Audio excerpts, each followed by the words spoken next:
Hey everyone, this is Kevin with My Shop Assist again. Today I'm going to go over a new feature we added in the reports section. This thing is called the Profitability Guide. This is kind of a work in progress, but what we have put together is kind of a conglomeration of all the reports we use in MSA, along with a couple theories with running a business. And one of them comes from a book called Profit First. If you haven't read the book, it's a good one. Kind of teaches business owners to focus on making money with the business, not just covering all your overhead and then leaving nothing for you left at the end there. And so we kind of follow that a little bit. And then we also have this is focused largely on the class we teach at the PRI show called the two metrics of running a shop, which is hourly rate and shop efficiency. So we're going to go into a great deal on both of those things in this profitability guide we put together. So let me go ahead and kind of pull it up here, and I'll kind of explain each step, what it is and what we are trying to accomplish with this. But the gist of it is it's kind of like a built-in coaching method for the owners of the shop. It kind of teaches you each week where you need to be improving, like who's not clocking in, where you need to adjust your pricing on parts or services, and just kind of gives you a guide on how to manage the shop to reach the profit goal you want at the end of the year. So let's go ahead and get started. Okay, so the first page we have here, you're going to want to go to reports, click the overview, and go to profitability guide. And it's going to, by default, it will start on page 1 until you filled it out. And once you've filled stuff out, then it will start on page 9. But on page 1 here, and don't be intimidated by the fact that there's 9 pages. They're all very easy to fill out. It doesn't take very long. So for example, page 1 here, we have one number to fill in. It's how much net profit you want to have at the end of the year after all your expenses, after everything's been paid. How much profit does a shop need to make? A good number to work from here is going to be 10% of your total revenue. So if you are a $1 million a year shop, put 100 grand in here. If you're like I'm around normally around a $500,000 a year shop, and so $50,000 would be a good number, but I'm really shooting for 100 this year. I think it'd be really fun to profit 100 grand. And the important thing to remember is this is not like what you would then pay yourself from. If you're an owner, pay yourself from the actual payroll, which is a separate line in here. Don't just rely on just the profit at the end to pay yourself. Now, obviously, if you're the owner of the shop, at the end of the year, this would be, you could put it in your pocket or invest it in the business. That's totally up to you. But this is what the business would profit on the end of the year for. So put a number in here. 10% of gross revenue or total revenue would be a good start. And then you're going to go ahead and go to the next step. The next step is going to be expenses. So this is going to be, if you are in QuickBooks and you look at your P&L at the end of the year that your accountant uses for taxes and whatnot, this is going to be the expense section. So I show like kind of a goal P&L here. This is not your actual P&L. This is just a target. We have all our expenses in here. So these would be fixed expenses and bank and credit card fees. Normally on a P&L, there's a whole bunch of them, and these are all the accounts you normally see. This is actually pulled straight from what QuickBooks normally uses. And we can add more if you need to. So for example, the rent in my building that I'm in here right now is about 50 grand a year. So we pay about $4,400 a month roughly. Insurance for my shop is around $8,000 a year. Utilities, I ballparked 5. And really what I would do is I'd go to my P&L for last year and look at the actual numbers and populate them in here. I do intend to have this sync straight to QuickBooks Online to pull the data straight from QuickBooks. So you don't have to guess at these numbers, or you don't have to go back and look at them for reference. But as for this demo here, these numbers are all approximate for me, but they are fairly close. So shop supplies, fees, vehicles, equipment for if you're buying new tools and whatnot, software, so QuickBooks, MSA, your website, so I have a Shopify store. So those are all software subscriptions. Utilities would be like my phone bill, the internet for the shop. We pay for... what else do we pay for? Gas, so heating, gas, that kind of stuff, electricity. If you have like a race car budget, you could put that in here. Advertising, if you're paying for advertising. Some other ones that you might see are going to be professional fees for lawyers, CPA, that sort of thing. Go ahead and add all of them in here to get a good idea of what your total expenses are. And again, if you've worked in your shop for a year, and you have your QuickBooks P&L from last year that you use for your taxes, pull the numbers from there and put them in here. That's a great 1 year starting point, and then we can adjust on the fly. Bank and credit card fees, this is going to be what your credit card fee rate is, and then the percent of your sales that are normally CC. So mine are very high. Sometimes it's even closer to 90%, but I just put 80% in here as a starting point. And then your average rate, if you know what it is off the top of your head, otherwise you could always go look at your credit card fees and kind of figure out what the total rate, total percentage is based on your transaction volume. Okay, so that's the second page of this P&L. So if you look at the P&L on the left-hand side here, we're kind of working our way up. So the net profit, like I said, that's the bottom line profit we want to achieve. Then we looked at your expenses, right? So we're kind of working our way up to figure out how much work we have to do to accomplish the goal of the profit at the bottom. So clearly the next one is going to be payroll. So let's go to step 3. Okay, so in this case, it's really just 3 of us at my shop, but if you have more people, it will pull them all in from your user list. But what you want to do is you want to have all of their hours per week that they work approximately in here, and what you pay them. Like for example, I want to pay myself $50 an hour. I think anything less than that is not even worth doing this for as an owner, because I deal with all the crap all the time. Richard also is like a owner of the shop here. But he's not here nearly as often, so he's only here 10 hours a week. And Jackson's I guess you'd call him full-time. He's working his way up to full-time, but he's on here. And then if you added any other users, you can do them. I have placeholder people on here that are not like actual employees. So yeah, if you have employees or placeholders in here, you can always remove them out of the list and not worry about them affecting your numbers here. Also, if you pay like health insurance, vacation, vision, 401k retirement, any of that sort of stuff, you can add what your annual benefits costs are. We kind of, this is kind of a guess.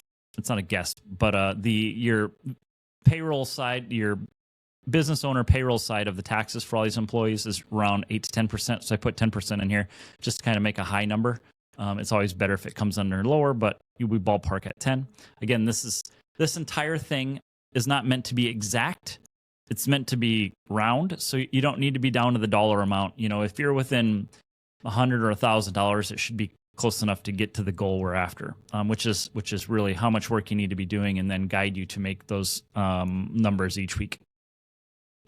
And then how many working weeks a year you do. Generally speaking, it's 50 because there's holidays, and if people take vacation, overall it's usually around 50 weeks a year. So back to the P&L. This is the payroll section of it.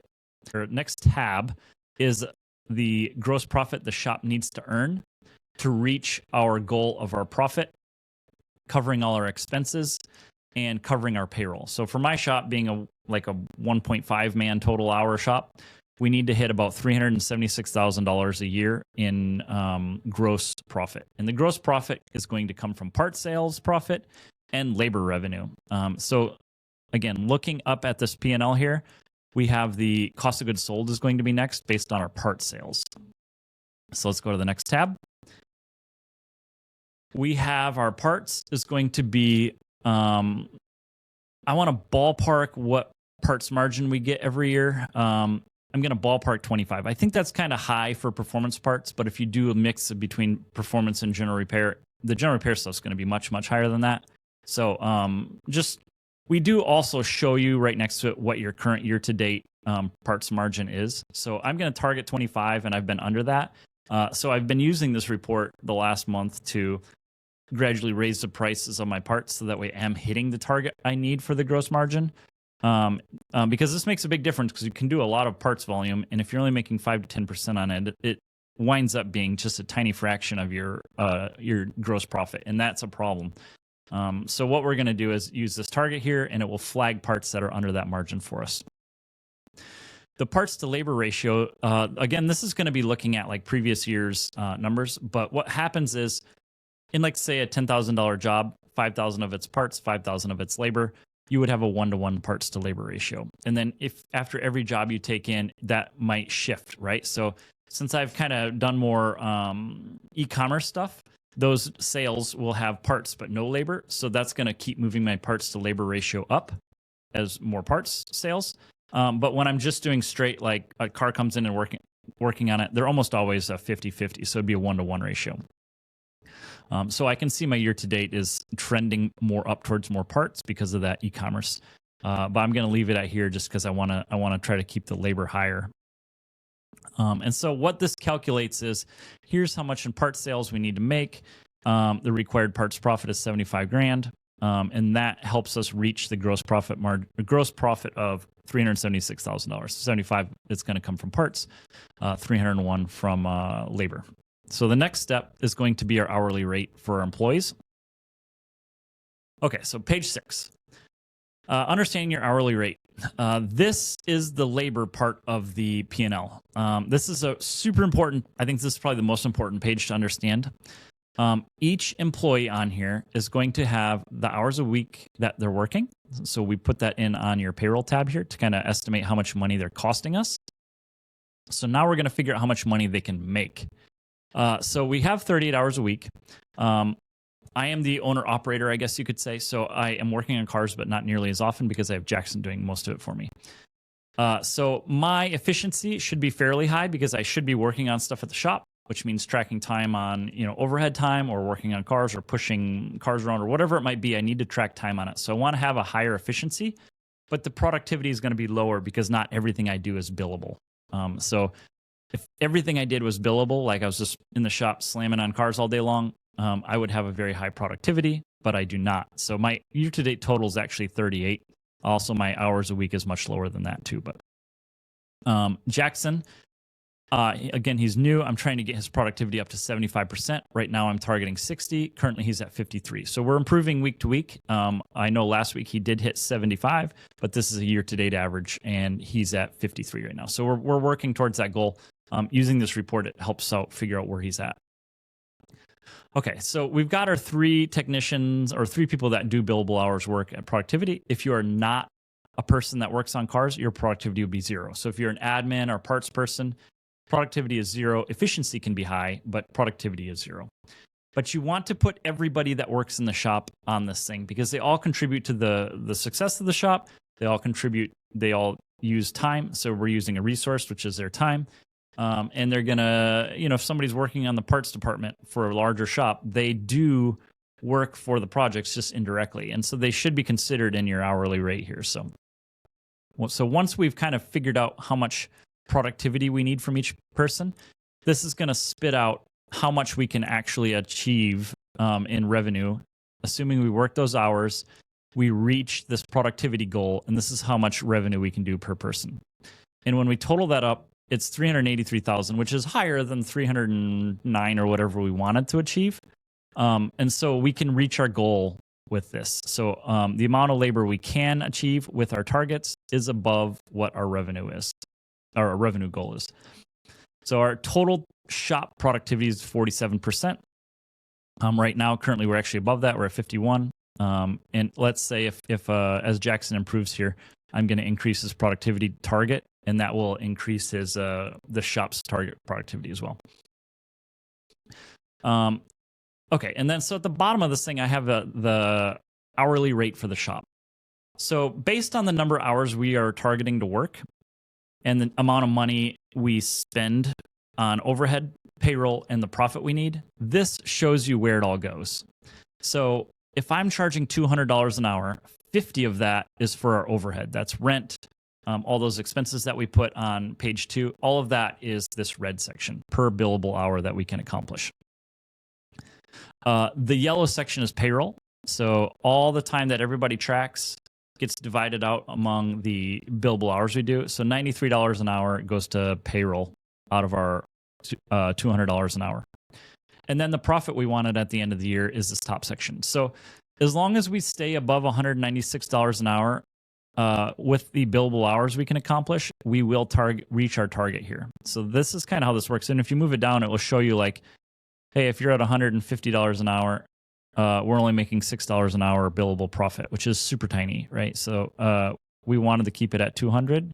And if you crank it up, obviously you're way above your profit. And when you get down into here, you're actually not even covering payroll. So if you're only averaging $100 an hour billable, you're not even paying salaries. So this is kind of cool little slider thing we made. Okay, so then the next step is your roadmap. this is going to be, now that we've got all the data set, this roadmap is going to show us kind of like what we need to do each week. So our required gross profit, 376,000, that came from tab 4. Our labor revenue target was 301,000. We know we can accomplish 380 with our targets. So that's going to be in our parts gross profit is here. And so for me, I think actually the gross profit for parts is going to be the hardest one, just because I have to raise prices on a lot of parts that are largely just aftermarket parts, which is hard to do. But I'm working towards that. So this one I think is a harder one. This one's a little easier for me to hit. So the billable hours we need annually to reach this target labor revenue is 1,500. That's not even one full-time person. 2,000 hours is one full-time person at 100% productivity. But we're at 30 hours a week. We need to hit billable to hit $300,000 in labor, which should be accomplishable for us. And then for part sales, we need to do about $6,000 a week. And then we look at this labor revenue, parts profit weekly, and that's where our money is going to be coming from. So total weekly target revenue is 12,000. So 6,000 parts, 6,000 labor, 1,500 of it's going to be profit on parts. So our gross profit per hour needs to be minimum $96 an hour. And this is a total, all the people at the shop combined for your total hours. So if you hover over little question marks, it'll explain what it is, what the formula is for it. So total revenue for labor, your parts profit, and then the total hours worked per week, that's everybody at the shop combined, is $96 an hour, which is a slightly different than the hourly rate. This is a billable. So this would be only the people working on vehicles are essentially billing at $200 an hour. Okay, so that's the roadmap. The next step is the P&L status. This is kind of, again, this is not the actual P&L for your shop. That would be in QuickBooks or your accounting system or however you're tracking all your expenses in here. This is an approximation, and then it's going to show you currents. So February and March, obviously the labor revenue and part sales, these are what you have finished, but not necessarily billed. I'm not looking at what invoices have been billed out. I'm only looking as stuff is completed, as you add a part to a job. That is when we flag things to put them on this report. So it's a much more accurate number of what you've accomplished, I guess. But it's not what you've actually taken in as far as processing payments and stuff like that.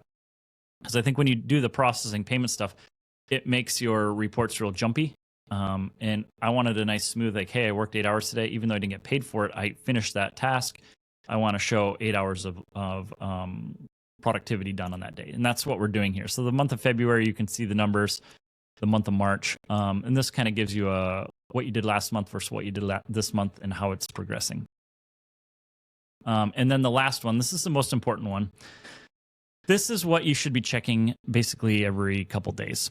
So the first thing I have these are a bunch of hard-coded notifications. And we have them based on specific triggers that you need to be adjusting constantly to make sure everything is meeting the goals you need for everything. So here's the example. Your parts margin is below your target this week. Consider adjusting retail prices higher. So it's telling us that there are parts that are below the 25% target I have. So if I click this, it will show me what part is below that. In this case, it's a drive-by-wire billet adapter for the Evo 8. So I sell these for $365. $365 is not what I pay for them. So what I would need to do is I need to go into the shop part and the job part and adjust that once I figure out what my wholesale price is. So I would just click this and I can adjust the wholesale price and save it, and it would correct this line on this report. And that is how when you make these corrections to what they're supposed to be, I shouldn't get this warning the next time I sell that part. So it's important to make these changes on the fly as you go. The next one, we have 2 tasks that took longer than estimated. Let's look what they are. Standalone tune on Heltex. So this one definitely took me longer than it should have. So I'm billing. I put the estimated hours and 5 on here, but we do bill the customer. It's really 6 hours of time, but took me almost 11 because we had some issues with it. We actually tracked some time on here for doing changing out coil packs a couple times, changing out the wastegate spring, and replumbing the hoses for it.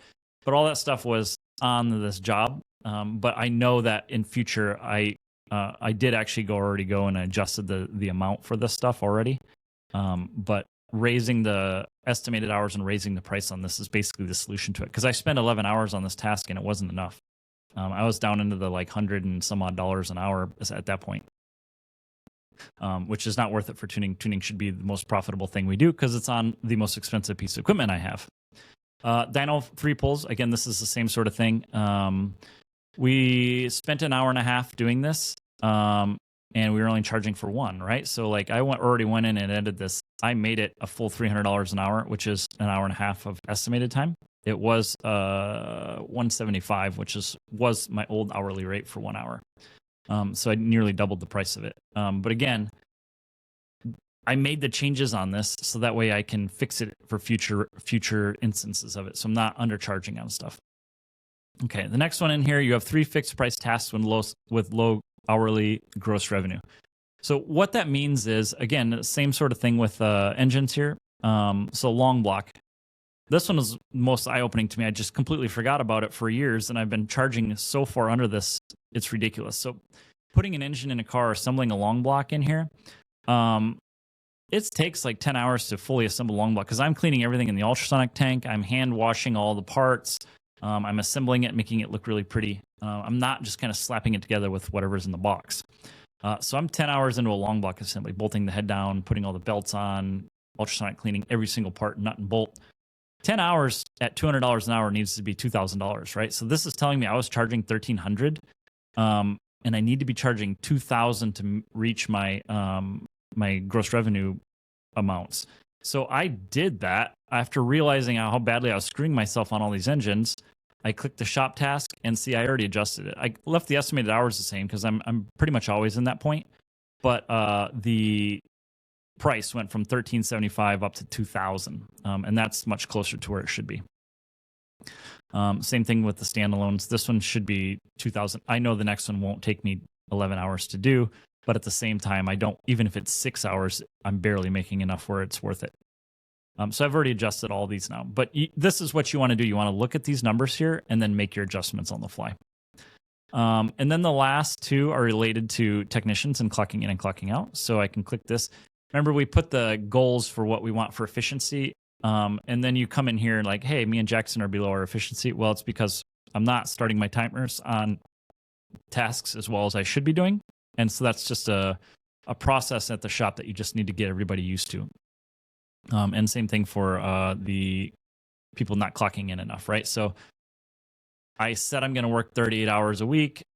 Right now, so far, daily target is 7.6. I'm way under that because I actually haven't even worked in the shop. I've been doing MSA stuff all day, so I'm not tracking time on it. But you can see Jackson here. We want him to do 20, or sorry, this is Richard. Jackson's actually tracking time, so he is in the goal. Me and Richard are out of the goal. And then when we scroll down, I have these graphs on here, and each one of them, if you hover over, it'll explain what it is and show you the numbers. The build hours, this is going to show you what you've billed so far this week. So it defaults to the week, but we have a month and a year to date as well. That's this right here. But build hours, as you either do hourly time or mark fixed price or book time stuff as finished, it will populate this. And then it will fill in the graph. By the end of the week, you want to be at 100% to reach your targets. Right now we're at 0 because Jackson's doing an engine install. So that's a 2-day project generally. Again, it's like 12 hours. Again, I was undercharging for it. So the next car that comes in, I'm gonna have it corrected. But yeah, so tomorrow he should have 12 hours of our 30 accomplished. And then I'm working on a tune, so that should get us closer to 20. And then we got a turbo coming in as well tomorrow. So we should be able to hit our 32 with what's on the schedule, no problem. And as you fill this in, it will tell you where it's coming from and the labor revenue. Part sales, same sort of thing. As I add parts to jobs, this adds up. Also through the web sales, this kind of like increments. It shows you our working margin, our parts profit so far, our retail sales, and our costs. I have to adjust one of the wholesale prices on one of the parts, as we already looked. Efficiency, we're a little off. Productivity, we're at 0 because we haven't marked any build hours that's done yet. Total revenue, obviously you want to be at like 100% by the end of the week. So if we're at 7 days, if we're working 5 days, we really need to hit 20% per day. And so we're at 7 on Monday. So we're under that. But tomorrow will kick in and we'll have a little more than that. Gross profit per hour. This one is for the whole shop the shop as a whole. Like on roadmap page, it said it needed to be 96. We're currently at 24 just because we have no build hours done yet. So once we mark some build hours done, this will jump up. And then the other one is gross profit build hours, or gross profit per build hour. So that's completed build hours done. And this is the one where we wanted to hit it at $200 an hour minimum. We're at 0 again because we haven't completed any build hours. So if we look to the month to date, that includes last week. So now we actually have some stuff in here. Now we can see where we're at, right? So we're at 235 out of our 250 target because we're a little under our build hours we wanted for the month. Part sales are a little low from where we need it to be, but we're only like a week and a day or two into the month, so we got lots of time to complete this stuff. Productivity, we're doing okay so far. And then gross profit, we're at our mark already so far. So yeah, we're getting there. But this is how this report works. Again, these numbers are meant as a guide. They're not like set in stone for your gross profit and stuff. That will come from your P&L and QuickBooks. But use this report to kind of help you each week and see where you need to improve, what parts you need to adjust, what services you need to adjust. You can figure out what your hourly rate needs to be and use this report to kind of guide things. Okay, so that's really it. If you have any questions or have any suggestions on how to improve this thing, just let me know. But yeah, use it and let me know what you think.